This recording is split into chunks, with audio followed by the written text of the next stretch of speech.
da distribuição de renda, que é bem um norte da tua atuação como homem público, né? Tanto na Câmara quanto no sindicato.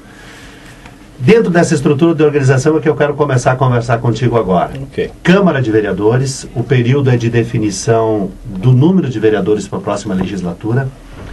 Passa por uma liderança, inclusive sua pessoal, como presidente da Câmara de Vereadores de Carlos Barbosa, mas eu queria saber também uma posição do vereador Todson sobre esta iniciativa, mas começamos como presidente agora. O que pensa a Câmara de Vereadores, o que vocês estão encaminhando para definir a composição do Legislativo para a próxima legislatura? Pois é, Tiqueira, então a gente tem a responsabilidade de dar os encaminhamentos que nos é atribuído o cargo. Então esse ano a gente está de presidente da Câmara, então a gente tem que assumir esse papel, né? Não dá para ser ali uma marionete e na mão ali de repente de alguns interesses ou até de alguns partidos, alguma coisa nesse sentido. Nós temos que entender que a Câmara de Vereadores é uma instituição independente, faz parte do nosso processo democrático e a gente tem que ter o entendimento e a valorização que é hoje estar ocupando esse cargo. Então nós temos uma responsabilidade muito grande. Assim a gente pautou debates da situação do Concepro lá, que a gente conseguiu dar uns encaminhamentos, aí tivemos a felicidade da troca de direção lá do Concepro, né, onde que teve uma turma boa que está lá, o Francisco Misturini, que é um advogado, um cara competente, e sua equipe lá, conseguiu, através de alguns debates, encontrar uma alternativa para o Concepro, né? Então a gente também teve esse papel na Câmara ali de estar debatendo, construindo, buscando as alternativas com o Ministério Público e tal. E agora a gente está digamos assim, num ápice de mexer com vários interesses da comunidade.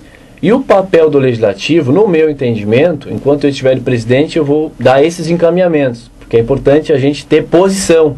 A gente não pode falar uma coisa e na hora do vamos ver, mudar de opinião. Não, tem que ser convencido disso. Acho que a gente tem que pautar isso, porque o povo tem que parar de ser enganado, né? Eu acho que isso é importante. E por isso que eu valorizei no começo da nossa entrevista aqui o espaço democrático que vocês estão dando aqui. Isso não é qualquer mídia que tem. Vocês acabaram de ver os escândalos que está acontecendo em nível mundial, com o maior modelo de comunicação que se tem no mundo, que é lá a mídia do Murdoch na Inglaterra, onde que quebraram o sigilo, não é, do primeiro-ministro da Inglaterra, do príncipe lá, Charles, enfim. São coisas absurdas aqui. Até onde que vai a liberdade de imprensa? O que é a liberdade de imprensa? O que é a liberdade de expressão? Né? Porque hoje o instrumento de comunicação ela tem uma responsabilidade tremenda. Aonde que muitos, infelizmente, como foi o modelo aí, o cara tentou manipular o pensamento popular.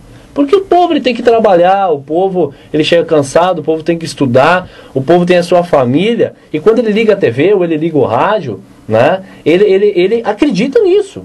E aí, sim, simplesmente, os caras acham que tem o poder de chegar e dizer o que é o certo e o que é o errado, desconsiderando o processo democrático. Então esse é um dos principais pontos nossos. O que está acontecendo hoje no Brasil?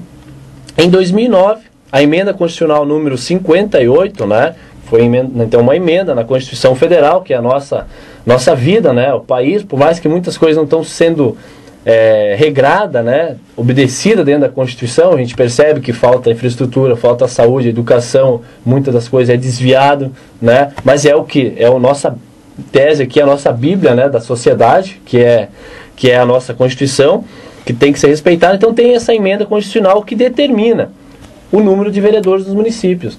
E Carlos Barbosa não contempla no nosso regimento interno, na lei orgânica, o número. Diz assim, diz que tem que ser a Constituição Federal que vai regulamentar. Ou seja, então a Constituição Federal diz que nós vamos ter que definir.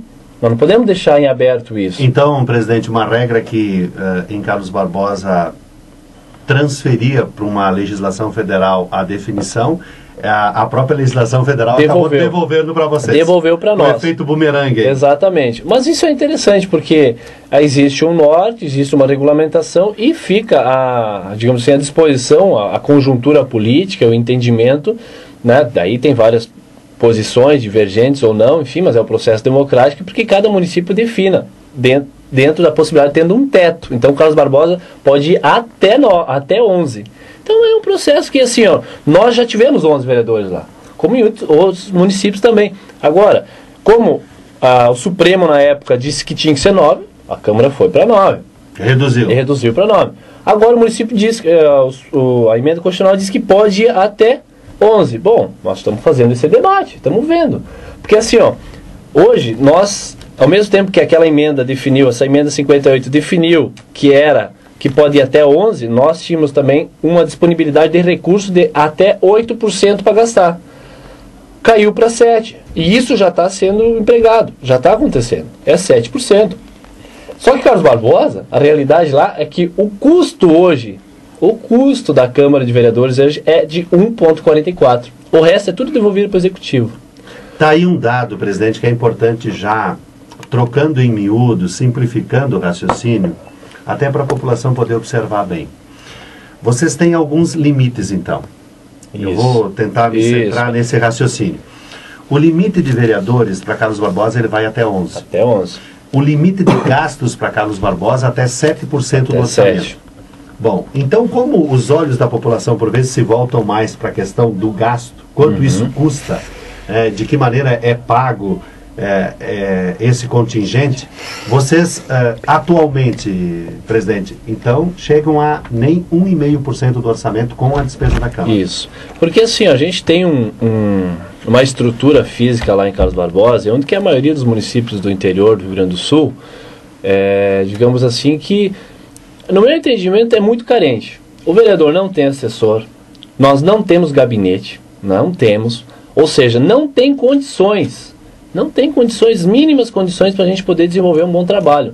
Porque o vereador, o papel do vereador, e logo vou aprofundar isso mais no meu entendimento, quanto já vereador, não presidente somente da Câmara, né? Tenho que dar minha posição também. Nós temos assim, digamos assim, estamos soltos. Onde tu encontra o vereador? Bom, em tese é na Câmara, mas ele não tem seu gabinete. Como que eu falo com o vereador? A sessão, que é uma vez por semana que a gente tem.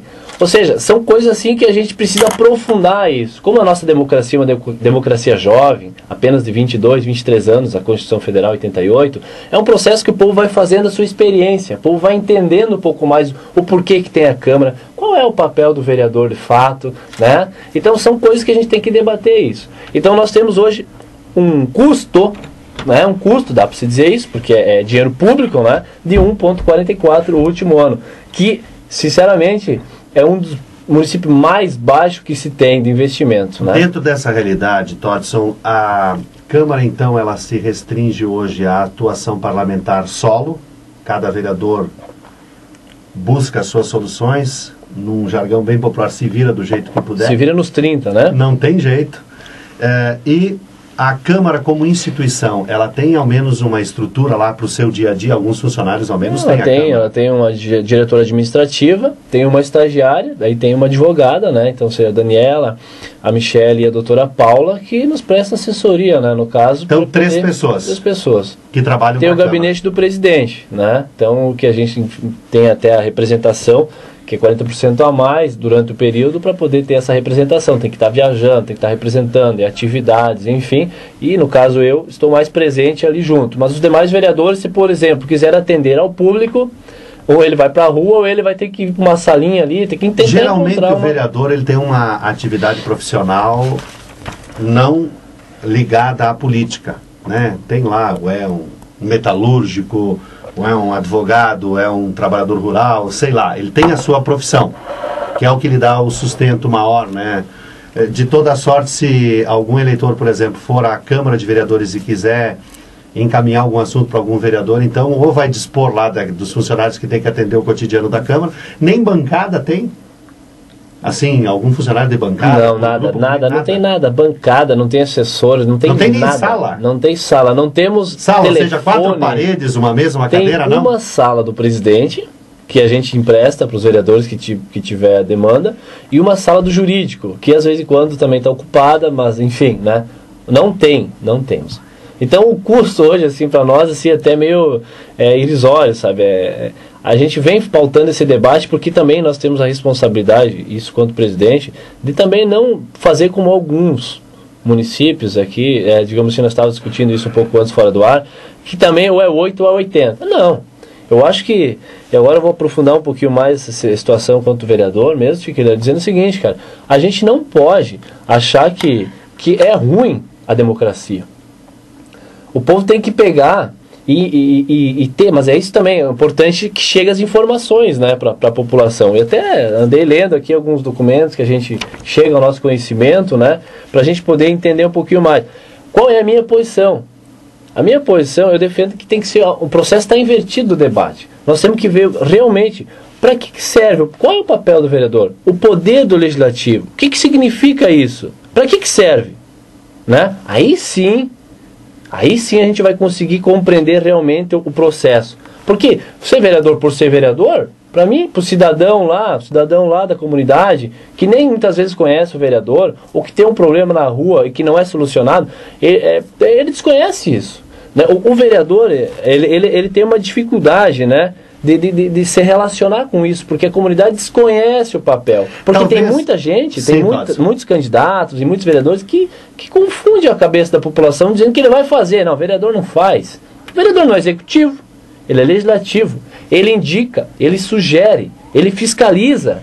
Entende? O vereador que diz que vai fazer a tal obra, porque tem muitos que fazem isso, porque brincam com a população, na verdade estão enganando o povo, né? Mas tem gente que faz isso. Por isso que muitas vezes a grande mídia, dá para se dizer assim, tem um entendimento e bate bastante nessa questão. O importante é a qualidade, não quantidade, né? Aquela coisa. Aí o povo não tem condição, porque o que chega para o povo mesmo é justamente isso, um discurso minimalista, simplista, né? Que não qualifica, que no meu entendimento atenta contra a democracia, porque justamente alguns meios de comunicação não quer que se amplie o debate, quer quanto menor, melhor. Por quê? Porque daí eles dão as regras. E no meu entendimento, quanto menos representatividade é pior.